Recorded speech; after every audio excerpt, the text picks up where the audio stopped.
wanted to do an update video rather than post a picture of like some random pic of me in my company like doing something. Just want to do a video. It's much more personable. So where are we at now? I'm going to be 30 soon. For those of you who I'm doing this video for those of you who care about me or know me in some capacity, and we're like, what's Ryan been up to? So I will be 30 in about a month. That'll be interesting. I don't feel like that's a milestone that is like a bad thing. I always look toward 30 like I hope to be a millionaire by the time I'm 30 in all my business ventures, but 360K company at Benz and a solid future is good enough for me. And the company's growing, so maybe we'll do the million mark on 31. Maybe 32. We'll see. But I just brought on. I've been hiring technicians on a contract basis in my company for the last 2 years, kind of on and off, and or outsourcing the stuff that I just don't want to do or can't do, or it makes more logical sense to have someone else do. And so that has come to an end, and I brought on a full-time technician who has now become an integral part of the company. This guy is so fucking solid. He understands the tech really well and understands the growth opportunity and is interested in that a lot, which is really cool. And the dude just brings to the organization a lot of process refinement, technical skill, and just a lot of thinking about how the system of the technical operations can work and should be better, and it's really, really cool. That's been really interesting, right? Because I'm at this phase now in my kind of career as an entrepreneur where I am stepping back from 100% operations and delegating, right? I'm delegating, and then thinking about the biz dev and building the company, which is really what I like anyway. If any of you really know who I am and we sit down and talk and you know me, biz dev and sort of thinking about how the company can reach subsequent levels is where I'm really at here, and it's where I really like to spend my time. iMobile Rescue is a company that is now national, does business in every state, does business in different countries. We do business with a lot of businesses. We do business with a lot of schools. We are branching out into other markets very soon. We're sort of creating the web technical presentation of that, the website presentation of that right now. I'm trying to make that kind of live. And we're going into a couple other industries, a couple other sectors within the mobile device industry, a very typical pattern of a company like ours. I'm going to go in there and just kind of do what we do best, which is like interrupt the incumbents and do our thing and kind of rise to the top. That's espresso, by the way, with 2 egg yolks as an emulsifier and for a choline source, and it's really, really good. And like a little bit of stevia. Really good stuff.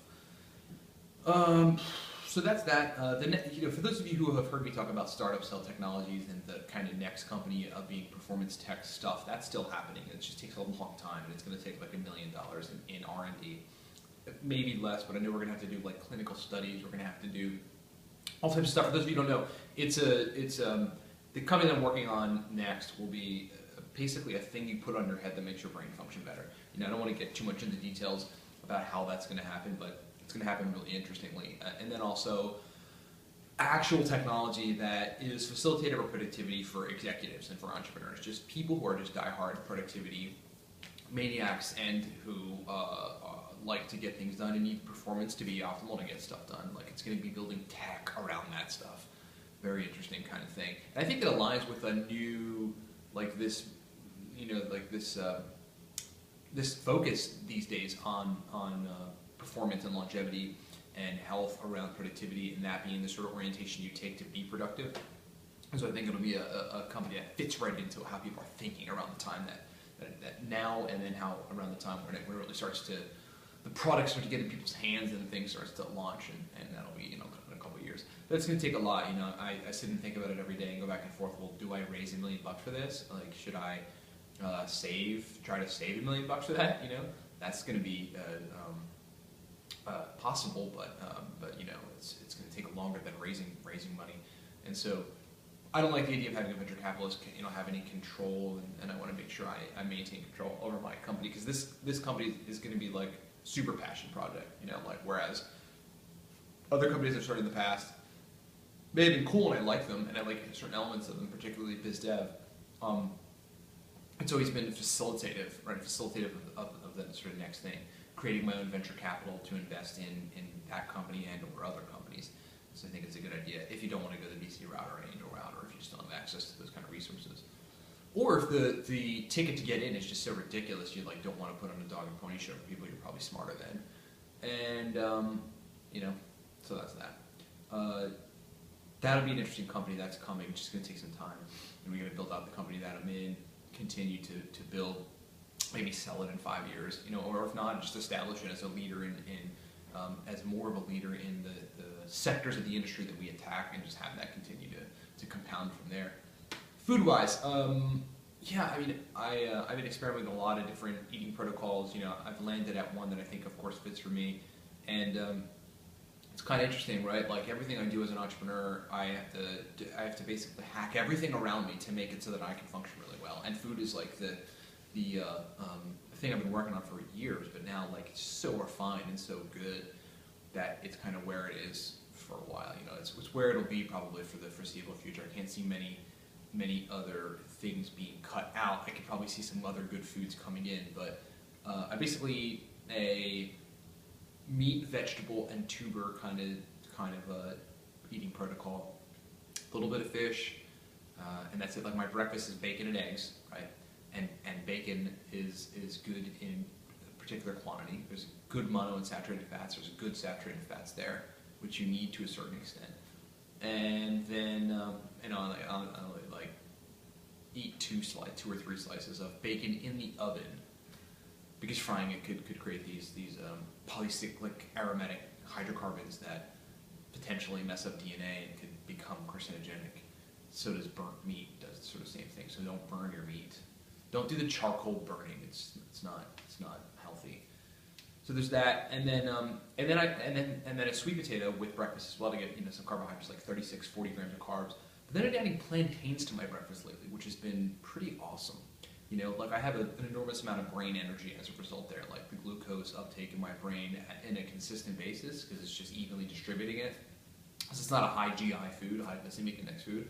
It's just pretty profound. And the energy that I get to take with going and being an entrepreneur for the rest of the day is pretty awesome. Plantains seem to be pretty cool. Plus, I know some people who have relatives that are centenarians, so like they live to 100 plus years old, and one of the staples in their diets was plantains, particularly some Haitian folks that I know, which is really pretty badass, right? They ate plantains. I actually studied some other centenarian folks, the Catawbans, the Okinawans, and I'm pretty sure they ate plantains. I know they ate a lot of sweet potatoes, and so tubers seem to be an interesting thing, and plantains really, it just make me feel good, and so that's got to be awesome for longevity.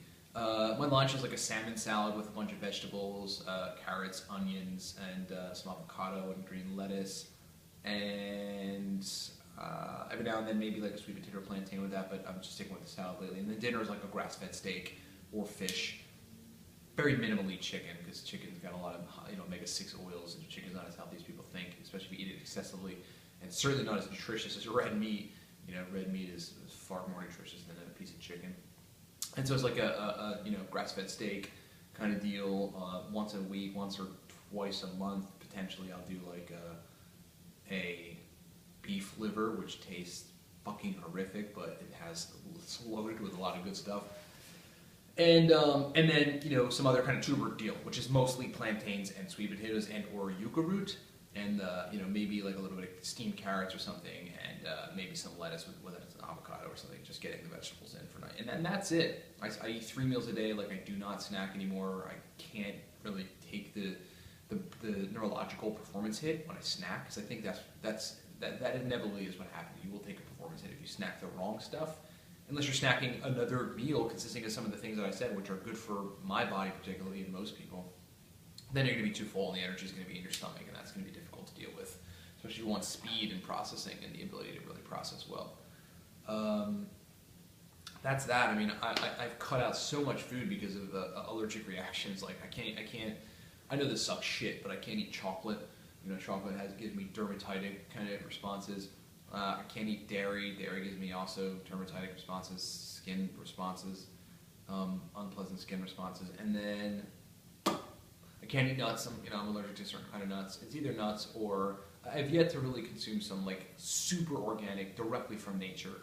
Like somebody went out in nature and like got them and brought them back, and I ate them. Kind of nuts. But yeah, I mean, I can't even eat like the Planters like heart healthy mix from Wawa or something, because like I get some sort of like, I don't know whether it's like a sore on my tongue, those like little annoying sores you get in your tongue, like it's like a pimple or a bubble, or you're like, what the I had a thing on my tongue. What is that? Did I burn myself? No, I didn't. I ate some peanuts and there was like allergens in there because they're made around other things on this conveyor belt, and/or I have allergic reaction to peanuts and this particular kind of nuts, which is totally cool because they make me full anyway, really quickly, and uncomfortable in my stomach. What else? I'm still meditating a ton. There's some days where I don't because I'm so anxious to get to my business and run it and kill it and come home. And I've been doing a lot of online gaming lately, playing Call of Duty Ghosts, which is like one of the most fun things to do and neurologically stimulating things to do. And damn it, it helps your vision too. Like there's some science behind that. I'm still trying to get into it, but maybe I'll post a link. Really interesting stuff because I can feel my vision getting better. I can feel it. Like I've always had super, super good vision, but I can feel my eyes work better as a result of playing the game, and that's been really kind of fascinating. I haven't been running that much because the winter has just been horrible to us, as you all know if you live in Pennsylvania. And so I've been having to like shadow box in my apartment and like, do sort of full body set in my own kind of creative ways. Luckily I was in the United States Army, so I can't run out of ways to smoke myself because like, drill sergeants and section sergeants and platoon sergeants used to fucking smoke us with a whole creative array of exercises. So I mean, I'll never lose that, thankfully. And but the spring summits I'll be running again, which is awesome. That's it. That's the deal. I miss a lot of you that I haven't gotten the chance to see. Some of my friends that have since moved on to other states, like Jay Copeland, we got to talk, man. God, our dinners and chatting about business stuff were so cool. Hope you're doing good in Maryland or Bmore, wherever you went. And everybody else, hope you're doing good. Remember, my sister recently said, that she's kind of fed up with everybody who doesn't care about her. She just needs to start thinking about herself and like the couple people that she cares about, and that's like really good advice. Like everyone should listen to. Care about. Life inevitably gets really, really awesome when you start focusing on yourself, not thinking of it as selfish. And then like if you want to mess with friends or mess with people, like mess with people you trust, mess with only the stars, only the people that are just really awesome that you love, that are really cool, and keep yourself focused on yourself, your mind getting better, your ambitions kind of manifesting, and sort of doing that sort of thing. Who wants to sit in a circumstance that they don't like? Like there's stuff you can do about it. You just have to kind of get control of your brain.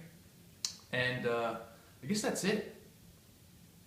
Yeah, that's it. Tweet it, share it. Peace.